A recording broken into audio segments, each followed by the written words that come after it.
Hello, everyone. Thank you for watching. Subscribe, and let's go. Trust is a luxury that few men can afford to lose, yet many grant it to those who value it the least. This man believed he was living the perfect life until a single notification revealed a calculated betrayal happening under his own roof.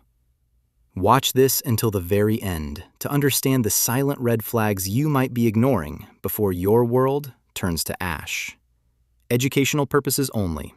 Listen, let me tell you about Nick. He used to say his life was like a calm lake, flat, quiet, and predictable. He and Chloe had been together for almost 7 years. She was his rock, or so he thought.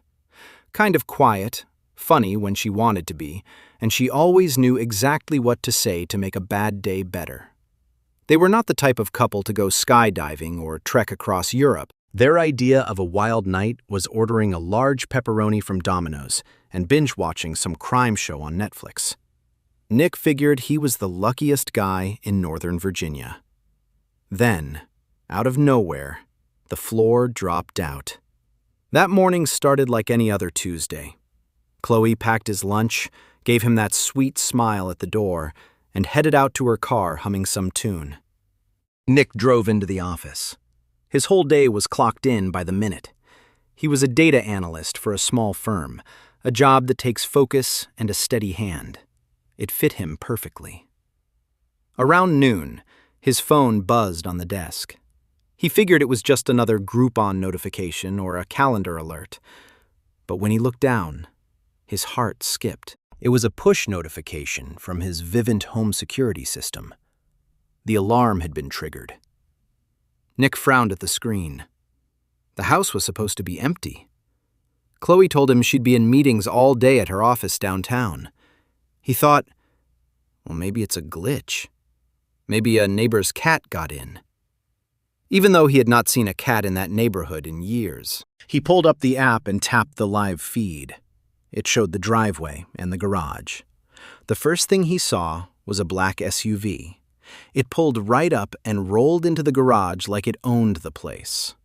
Nick's heart started hammering against his ribs like a trapped bird. He knew that car. It was Chloe's Chevy Tahoe. He knew it because he'd picked it out for her 3 years ago. Why the hell was she home? He sat there, staring at the screen. Chloe stepped out of the Tahoe. But here's the kicker. She was not alone. 3 guys he'd never seen before climbed out right after her. Nick's pulse was racing now. At first, he tried to play it cool in his head. Maybe they were coworkers. Maybe their car broke down and she was being a good Samaritan.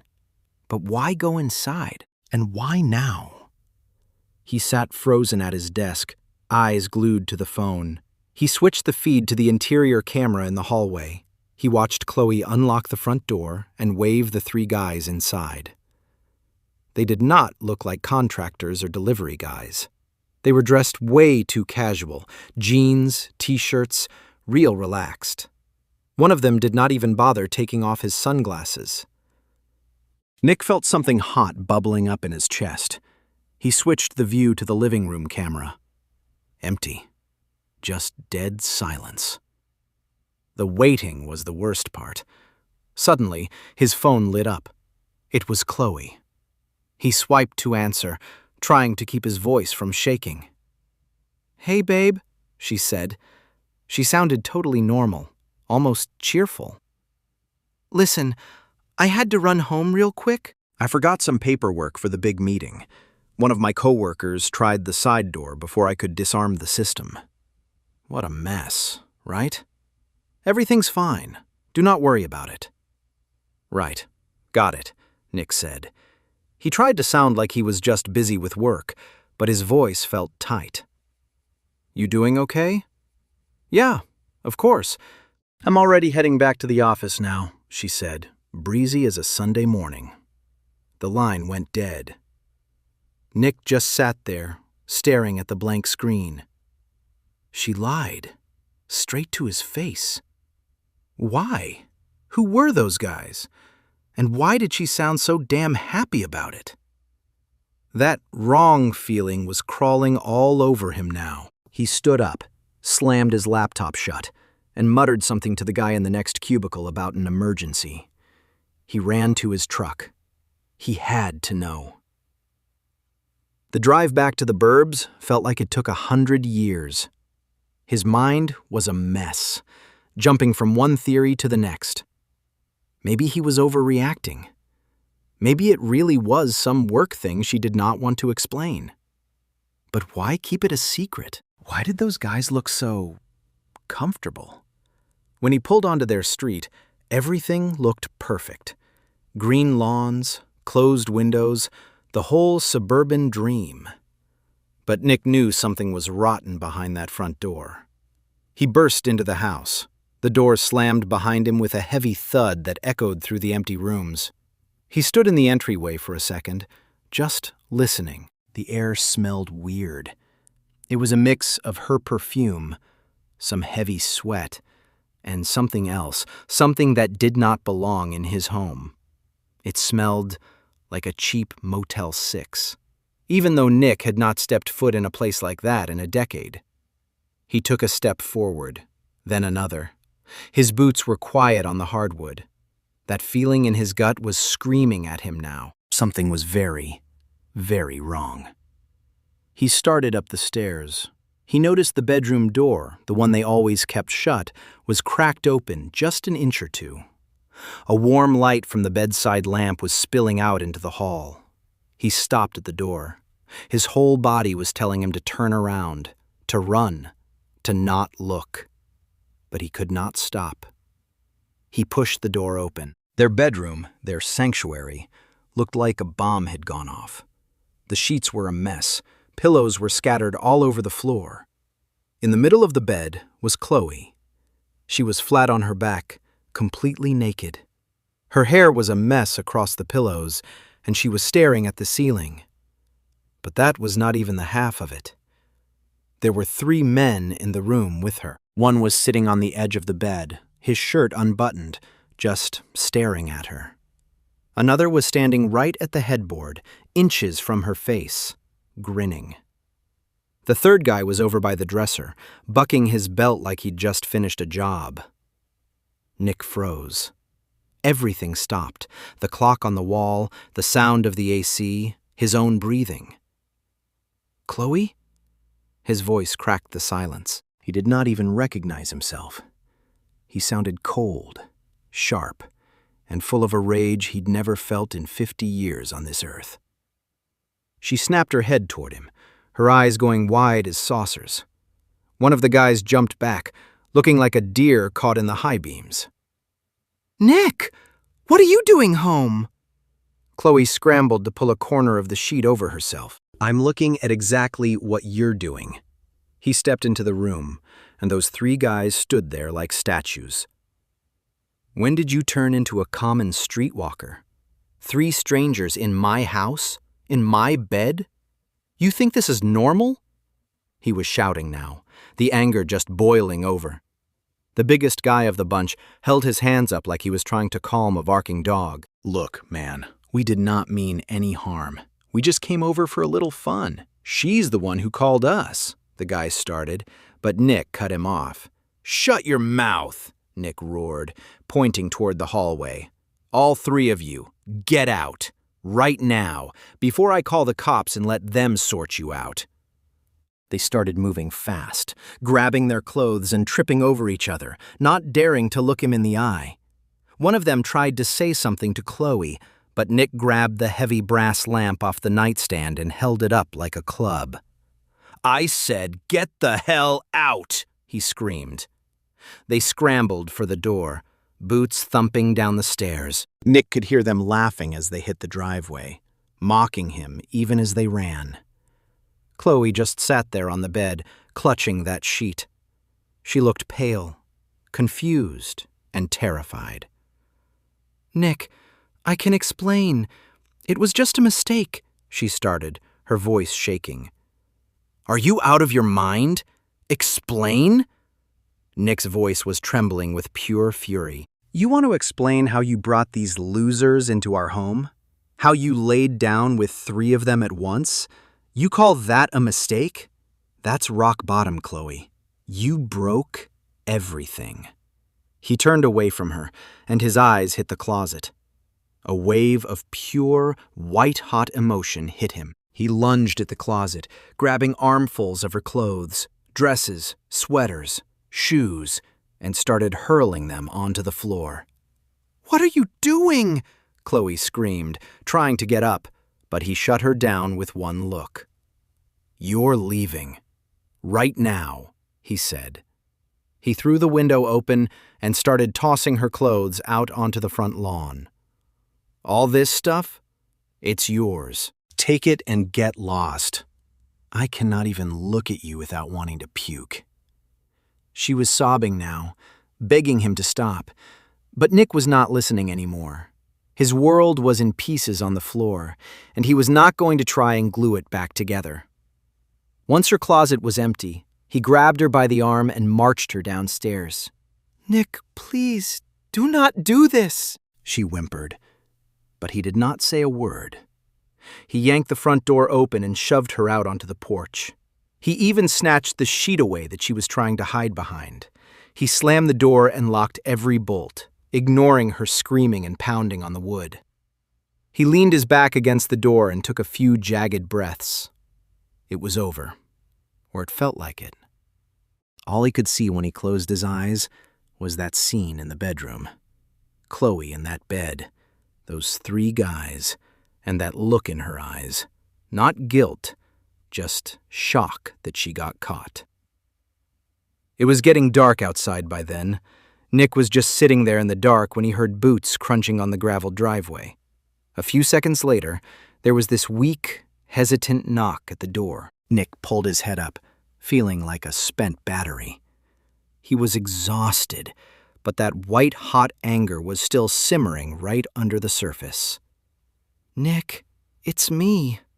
Chloe's voice came through the wood, thin and shaky.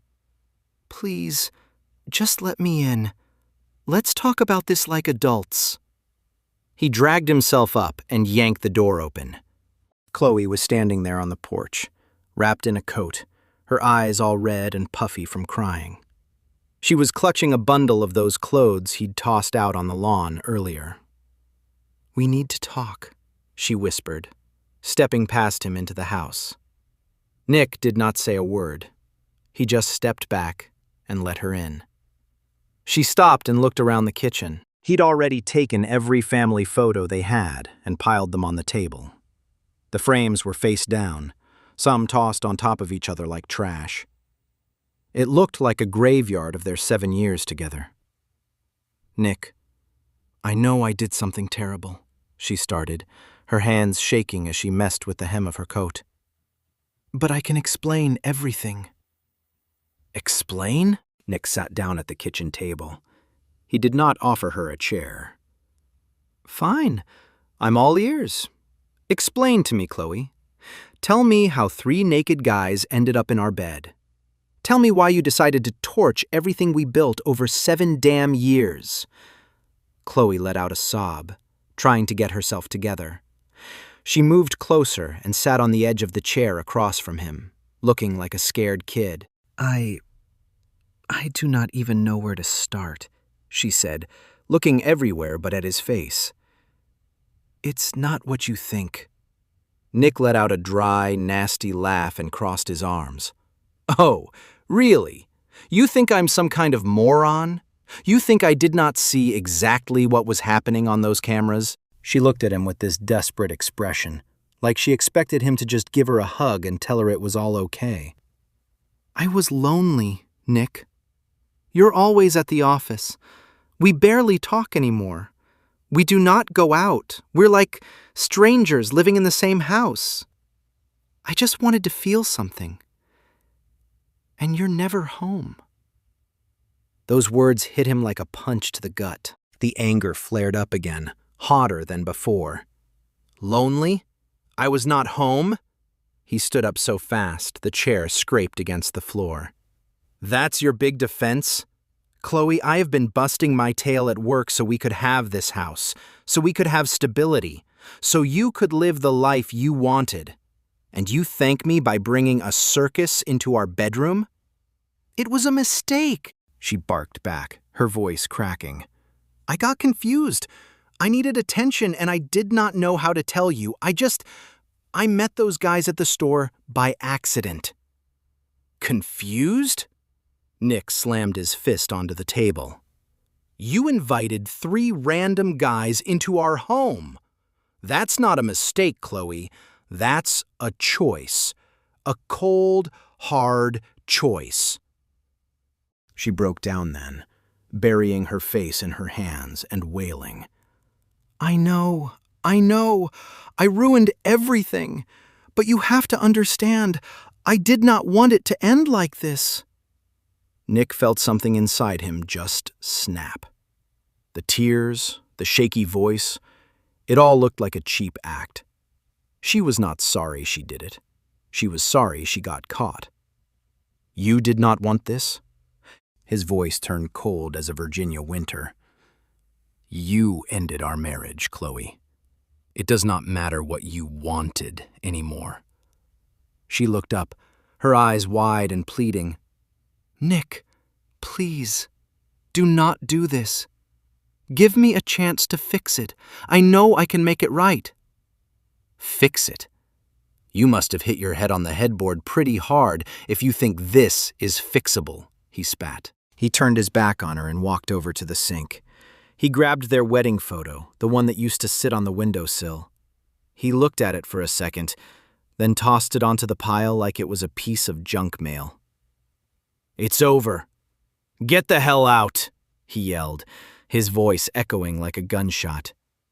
Chloe scrambled to her feet, her face turning a deep, angry red. Why are you talking to me like that? You think you're so perfect? You've made plenty of mistakes too. Nick spun around, eyes blazing. You're trying to blame me? Seriously? Yeah, maybe I worked too much. Maybe I was not around. But that does not give you a pass for what you did. You chose the lowest, dirtiest way to fill that hole in your life. He sat back down and put his head in his hands. He could not listen to her excuses anymore. It was just noise. We're done, Chloe. Get out. I'm filing for divorce. The word divorce just hung there in the air. Chloe froze. She looked like she had been slapped. Nick, you cannot. I can, and I will. I'm calling a lawyer first thing in the morning. Pack your bags and leave. You've got 5 minutes. She stared at him like he was a total stranger. The tears were still coming, but he did not feel a thing. She knew she'd lost, but her eyes were still searching for a way to twist the knife. You can't not just erase me from your life, she whispered. You already did that for me. Now get out, he barked. Chloe ran out of the house, slamming the door so hard the windows rattled.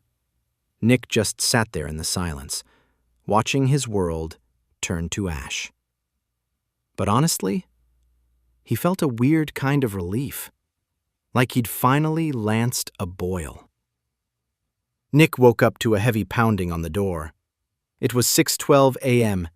His brain felt like it was wrapped in cotton, but the noise set off every alarm in his head. No neighbor comes knocking that hard at dawn. Open up! Police! A voice boomed from the porch. It was that loud, official tone that tells you your morning is about to get a lot worse. Nick's heart started thumping. He rolled off the couch, where he'd passed out a few hours ago, and opened the door. 2 officers were standing there, a guy with a stone face and a woman holding a tablet. They looked like giants against the gray morning light. Nick Harper? The cop asked. Yeah, that's me, he said, tensing up. We got a call from your wife, Chloe Harper. She's claiming you got violent and caused her physical and emotional harm. We need to step inside and talk, the officer said, flashing his badge and moving forward. Nick did not move. He was trying to wrap his head around the words. Violent? Harm? It felt like he was still dreaming. "Can I ask exactly what she told you?" Nick finally said. The woman officer stepped up, looking him over like she was searching for a weapon or a confession. "She claims that after a domestic dispute, you threw her property into the street, physically forced her out of the house, and threatened her with violence." Nick felt that heat rising again, but he choked it down. He knew how this worked. "That's a lie. I never laid a hand on her, and I never threatened her," he said firmly. "Then you won't not mind if we take a look around?" the officer asked.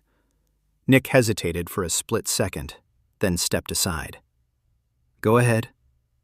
The cops walked through the living room, eyes peeling everything back. The woman made some notes on her tablet when she saw the flipped-over photo frames. The male officer poked his head into the kitchen and then headed upstairs. "Everything looks quiet enough," the woman said, coming back to Nick. "But we still have to ask some questions." Nick took a slow, deep breath. He did not reach for his phone. He did not call for help. He just looked the lead officer straight in the eye, his voice cold and steady. "Officers, I understand you have a job to do," Nick said, leaning back against the kitchen counter. "But my wife is lying to you. I have a Vivint security system, and the cameras do not lie. They recorded every single second of her leaving this house. You'll see, I never laid a hand on her. You'll also see 3 other men leaving my bedroom about 20 minutes before she made that call." The officers traded a skeptical look. The male cop adjusted his belt. "That's a heavy claim, Mr. Harper. Mind if we see the footage?" "Be my guest," Nick said. Nick went to the table and flipped open his MacBook. A few clicks later, the video was playing. You could see Chloe clearly, picking up her clothes off the lawn, crying, and walking away. No hitting, no pushing, no threats. "That's not all," Nick continued. "I've got evidence of her behavior last night. 3 men she invited over without Nick's consent, were in that bedroom with her before they fled the scene. I can give you their info if you want to verify her activities from yesterday." The officers watched the screen, trading quick looks. "And," Nick added, "this claim of physical harm? Where's the medical report? There is not one, because nothing happened. This is a frivolous accusation, and we'll prove it in court in 5 seconds. The male officer finally spoke up. "All right, these are some strong points. We're going to have another talk with Mrs. Harper to clear up her version of events." "You do that," Nick said, his voice flat and final. The cops left after another 30 minutes, leaving Nick alone in the silence of his hollowed-out home. It's been a full year now. Remember how I told you Nick looked like hot garbage? Well, it turns out that was just him crouching down before the big leap. Nick did not just pick his pride up off the floor. He started swinging it around like a sledgehammer. He quit that dead-end office where he'd been wasting his life and launched his own cybersecurity startup. He'd been sitting on a couple of software patents for years, just waiting for the right moment. This was it. You know how it goes. When someone stabs you in the back like that, you either curl up and die, or you grow fangs. Nick grew fangs. He was pulling 18-hour days, every single day. He hit the gym, dropped 20 pounds, and finally bought that classic 1967 Ford Mustang he'd been dreaming about since high school. Now, when he rumbles through town, people actually stop and stare. He's got a new place, twice the size of the old one. And the view from the balcony? Man, it's $1 million sight. And what about Chloe? Oh, her story turned into a straight-up horror flick. That glamorous life she wanted in Arlington popped like a bubble. That guy she was seeing, the one who loved jazz and art galleries, turns out he was nothing but a low-life grifter and a heavy gambler. He drained her savings, maxed out every credit card in her name, and then vanished into thin air, leaving her with a mountain of debt she could not even touch. Then the axe fell at work. The company brought in some young, hungry analysts who did not give a damn about her 10 years of service. Now, she's stuck in a cramped rental with a view of a brick wall and a phone that would not stop ringing with debt collectors on the other end. All that sparkle she wanted got washed away by the first real rain. Then, exactly 12 months after that nightmare in the bedroom, Nick's phone buzzed. He was sitting in his backyard, flipping a thick ribeye on the grill and sipping a glass of top-shelf bourbon. He looked down and saw that familiar number. He just chuckled, took a slow pull of his drink, and picked up. "Hello?" His voice was steady as a rock, cool and confident. "Nick, it's me." Chloe's voice was shaking. She was crying hard. "I made a terrible mistake. Everything fell apart. That world, it was all fake. I think about our house every day, how you took care of me. I love you, Nick. Please, can we just meet up? I finally get it now." Nick looked over at his Mustang gleaming in the sunset, then back at that perfect steak. He was not even mad. He actually felt amused. He let out a short laugh, not a mean one, just the kind of laugh you give when you hear a really old, tired joke. "Listen, Chloe," he said, and you could hear the grin in his voice. "I actually have to say thank you. Seriously. If you had not brought those guys into my bed that day, I'd probably still be rotting in that office until retirement. You gave me the kind of kick in the teeth I needed to finally start living. So, thanks for that, honey. You made me the man I am today." "So, does that mean you forgive me? Can we try again?"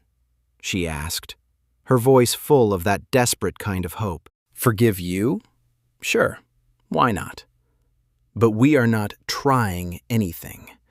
I've got a great life now, and there's no room in it for old ghosts. Good luck with all that mess you're in. Take care now. Goodbye." He hit the end call button, took a bite of that perfect steak, and never looked at her number again. The biggest mistake our protagonist made was not working too hard. It was ignoring the fact that respect is the foundation of any house, and once that's gone, the walls are just an illusion. First, always remember that your home is your fortress. Protect its boundaries with technology and legal awareness, because your word against hers is a battle you cannot afford to lose. Second, never let nostalgia blind you to the present reality. When someone shows you who they truly are, believe them the first time. The best revenge is not a loud argument. It's outgrowing the people who tried to destroy you. How would you have reacted when those officers knocked on your door? Let us know in the comments below, and subscribe for more honest breakdowns of the games people play.